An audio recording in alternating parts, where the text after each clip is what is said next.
one love ရဲ့အမျိုးတို့ပေါ့နော်ကျွန်တော်တို့ဒီနေ့ကတော့ဟိုတနေ့ကတော့ကျွန်တော်တို့ကကြီးညာလိုက်ပြီး one love official page ကိုကြီးညာလိုက်ပြီးဒီနေ့ကတော့ကလကာစဖွင့်နေနေကျွန်တော်တို့အဖွင့်နေမှာကျွန်တော်တို့ကနေပြီးတော့မှဒီ blog လေးတစ်ခုကိုတင်ဆက်ဖို့အတွက်ကိုစီစဉ်ထားပါတယ်အဲ့တော့ကျွန်တော်တို့ငါတို့ဒီ blog လေးကိုမတင်ဆက်ခင်ပါတော့ငါတို့ one love ဆိုတာငါတို့ရဲ့အမြဲတမ်းငါတို့ရဲ့ညီကိုတွေစုံတွေ့နေကြမှာငါတို့ရဲ့ဘယ်လိုပြောမလဲဒါနာလို့ပြောမလားဒါမှမဟုတ်ငါတို့ရဲ့အစ္စာဒိဋ္ဌံလို့ပြောမလားပေါ့နော်အဲ့ဒီဟာလေးနဲ့ငါတို့စတာပေါ့နော်ထုံးစံတိုင်းပေါ့ဆိုတော့အဲ့ဒါနဲ့တစ်ဆက်တည်းပေါ့နော်ကျွန်တော်တို့ရဲ့အမျိုးတွေကိုလည်းနည်းနည်းလေး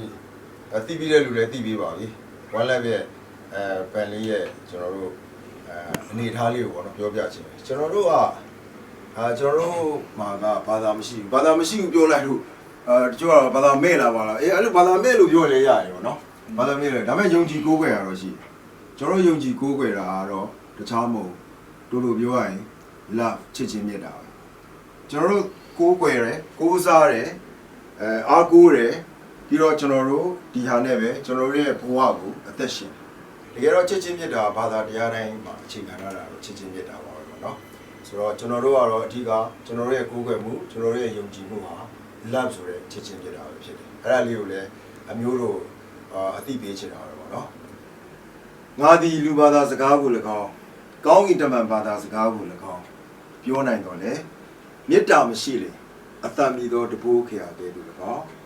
တီးတံကိုသာပေးတတ်သောလင်းဝင်ကဲ့သို့၎င်းဖြစ်၏ပရောဖက်ဉာဏ်ကိုငါရ၍နည်းနည်းသောအရာရှိသည်များနှင့်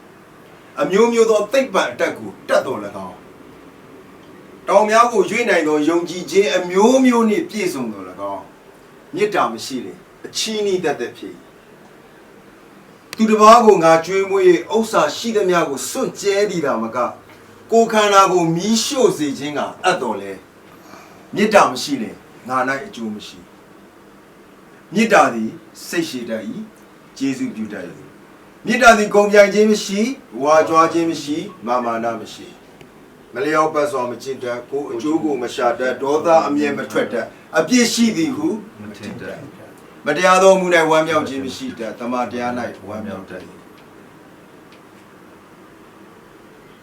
ခတ်သိမ်းသောအရာတို့ကိုဖုံးအုပ်တတ်၏ခတ်သိမ်းသောအရာကိုယုံတတ်၏ခတ်သိမ်းသောအရာကိုမျှော်လင့်တတ်၏ခတ်သိမ်းသောအရာကိုသီးခံတတ်၏မေတ္တာသည်ဖောက်ပြန်ခြင်းသဘောနှင့်အစဉ်ကင်းလို့၏ပရောဖက်ဉာဏ်တော်၎င်းအမျိုးမျိုးသောဘာသာစကားကိုပြောနိုင်သောအခွင့်တော်၎င်းသိပ္ပံအတတ်တော်၎င်းကွယ်ပြောက်လိမ့်မည်ယခုမူကားငါတို့သည်မစုံမလင်သိတတ်ကြ၏ပရောဖက်ဉာဏ်နှင့်မစုံမလင်ဟောတတ်ကြ၏စုံလင်ခြင်းတို့ရောက်သောအခါမူကားမစုံလင်သမျှတို့သည်ကွယ်ပြောက်ကြလိမ့်မည်ငါသည်သူငယ်ဖြစ်စဉ်အခါသူငယ်လိုစကားပြော၏သူငယ်လိုစိတ်ထင်၏သူငယ်လိုကြံစီ၏အသက်ကြီးသောအခါမူကားသူငယ်၏အရာများကိုငါပယ်ရှား၏ယခုတွင်ငါတို့သည်မှန်အားဖြင့်ရိပ်မိလျက်သာနေကြ၏ထိုအခါမူကားမျက်မှောက်ထင်ထင်မြင်ရကြလိမ့်မည်ယခုတွင်ငါအသိမြင်မဆုံးမလင်ဖြစ်၏ထိုအခါမူကားသူတစ်ပါးသည်ငါကိုသိတဲ့ကဲ့သို့ထာဝရဘုရားသည်ငါကိုသိတဲ့ကဲ့သို့ငါသိရလိမ့်မည်ယခုတွင်ယုံကြည်ခြင်းမျှော်လင့်ခြင်းချစ်ခြင်းဤသုံးပါးတည်လျက်ရှိ၏ဤသုံးပါးတို့တွင်ချစ်ခြင်းမေတ္တာသည်အမြတ်ဆုံးဖြစ်လေသည်โอเคကျေးဇူးတင်ပါတယ်โอเคကျွန်တော်ရဲ့အစာပြုခြင်းကိုကျွန်တော်ရဲ့သစ္စာဒိဋ္ဌံလားကျွန်တော်ရဲ့ချစ်ခြင်းရဲ့ definition ကိုပေါ်တဲ့ဒီအရာလေးနဲ့တွားပြီးတဲ့အခါမှာဒီနေ့ blog ကိုပေါ့နော်ငါတို့ကစဉ်းစားထားတယ်မင်းတို့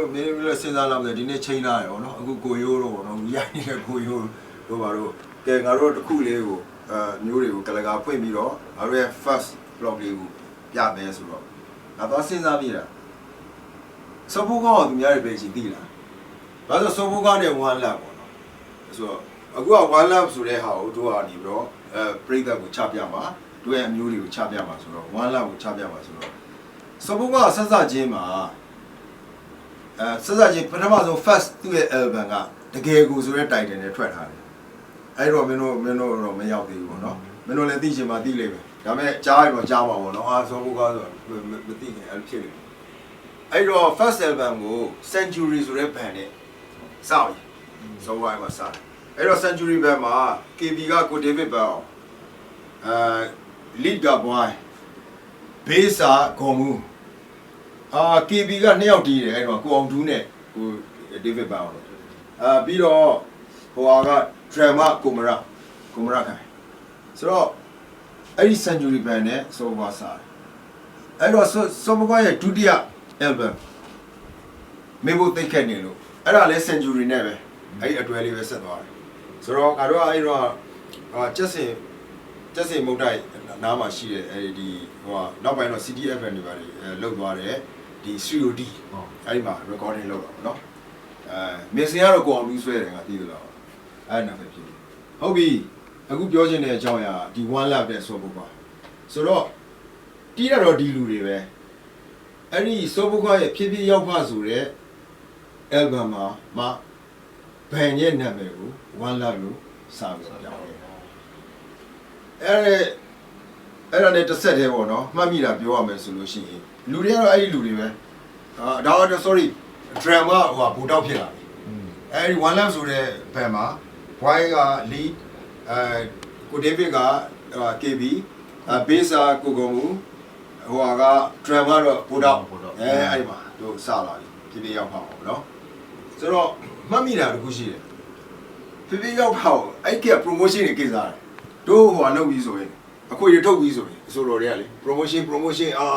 ဘာတွေနဲ့လုပ်ကြတယ်အခွေတွေအဲ့ဒီခုနှစ်မှာလာဝယ်ပထမဆုံးဝယ်တဲ့လူပါကြအဲ့လိုပဲဟောသူတို့ရဲ့ဈေးပန်းချတာ